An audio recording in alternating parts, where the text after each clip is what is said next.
Hello everyone, welcome to our channel. Lalitha చాలా తెలివైన అమ్మాయి, చాలా నెమ్మదస్తురాలు, అలాగే బాగా చదువుతుంది కూడా. స్కూల్లో అందరితో చాలా చలాకీగా సరదాగా ఉండేది. తనకు కొన్ని సంవత్సరాలు ఉన్నప్పుడు నాన్న చనిపోయాడు. నాన్న చనిపోయినా కూడా తన అమ్మ అలాగే అన్నయ్య తనను ఉన్నంతలో ప్రేమగా చూసుకునేవారు. అందరినీ చిరునవ్వుతో పలకరిస్తూ చాలా ఆనందంగా ఉండేది తను. అలా కొన్ని సంవత్సరాలు గడిచిన తర్వాత తను ఇప్పుడు కాలేజీకి కూడా వెళ్తుంది. ఉన్నట్టుండి తన అమ్మకు ఒకసారి అనారోగ్యం చేస్తుంది. ఇక తన అమ్మను చూసుకోవడానికి తను ఇంట్లోనే ఉండవలసి వస్తుంది. అన్నయ్య చూస్తే ఏదో ఒక పని చేస్తూ బయట తిరుగుతూ ఉంటాడు. ఇంట్లో అమ్మను చూసుకోవడానికి ఎవరూ లేరని తను ఇంటి దగ్గరే ఉండి కొద్ది రోజులు అమ్మని చూసుకోవాలని నిర్ణయించుకుంటుంది. అలా కొన్ని రోజులు గడిచిన తర్వాత వాళ్ళ అమ్మ లలితతో, చూడమ్మా, నేను ఎన్ని రోజులు బ్రతుకుతానో తెలియదు. నేను చనిపోయేలోపు నువ్వు పెళ్లి చేసుకో, నీ పెళ్లి చేసి తృప్తిగా చనిపోతాను అని చెప్తుంది.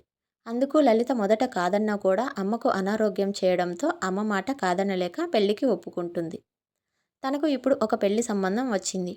వాళ్ళ అన్నయ్య పెళ్ళికొడుకు వాళ్ళను ఇంటికి తీసుకొని వస్తాడు. పెళ్లి చూపుల్లో లలిత పెళ్ళికొడుకుని చూడగానే తన మనసులో ఇతను నాకు సరిపోడు అని అనుకుంది. బహుశా అప్పుడే తనకు అనిపించినట్టుంది, అతనితో జీవితం సరిగ్గా ఉండదు అని. అదే విషయాన్ని వాళ్ళ అన్నయ్యకు చెప్తుంది. అతను నాకు తగ్గవాడు కాదేమో అనిపిస్తుంది, ఈ సంబంధం వద్దు అని. కానీ వాళ్ళ అన్నయ్య, లేదమ్మా, అతను చాలా మంచివాడు, నేను అన్నీ వివరంగా తెలుసుకున్నాను, పైగా ఉద్యోగస్తుడు కూడా అని తనకు నచ్చజెప్తాడు. ఇక లలితకు ఏం చేయాలో అర్థం కాక ఒక పక్క తన అమ్మకు అనారోగ్యం బాగోలేదు కదా అని చెప్పి లలిత పెళ్లికి ఒప్పుకుంటుంది. ఇక పెళ్ళైన తర్వాత అత్తవారింట్లో అడుగు పెడుతుంది లలిత. కొన్ని రోజుల తర్వాత భర్తతో కలిసి అతను ఉద్యోగం చేసే దగ్గరకు వెళ్తారు. ఇక అప్పటి నుంచి మంచి రోజులు వచ్చాయని అనుకుంటూ ఉంటుంది.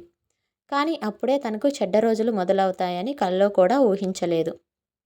రోజులు గడిచే కొద్దీ తన భర్తలో తను ఊహించని మార్పును గమనిస్తుంది. అప్పటి వరకు బాగా చూసుకున్న తన భర్త తనని తిట్టడం, కొట్టడం చేసేవాడు.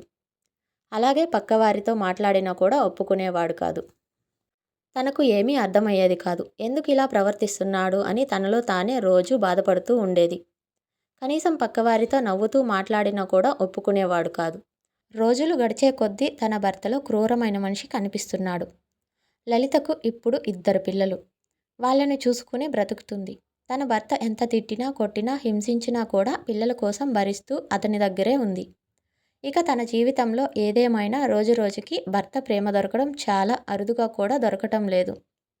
అదీ కాక వచ్చే కొద్దీ చాలా చులకనగా మాట్లాడడం, చూడడం చేసేవాడు.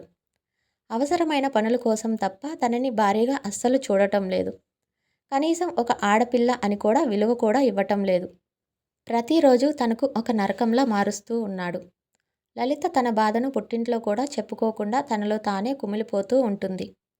రోజు రోజుకి తన జీవితం మీద తనకే విరక్తి పుడుతూ ఉంది. కానీ ఎప్పటికైనా తన భర్తలో మార్పు అనేది వస్తుంది అని తను చాలా ఓపికతో, సహనంతో తన సంసారాన్ని నిలబెట్టుకొని తన పిల్లల కోసం తన భర్తను భరిస్తూ వస్తుంది. ఎప్పటికైనా తన జీవితంలో సంతోషకరమైన రోజులు రాకపోతాయా అని ఎంతో ఆశతో, ధైర్యంగా, సహనంతో ఎన్నో సంవత్సరాలుగా ఎదురుచూస్తూ మీ లలిత.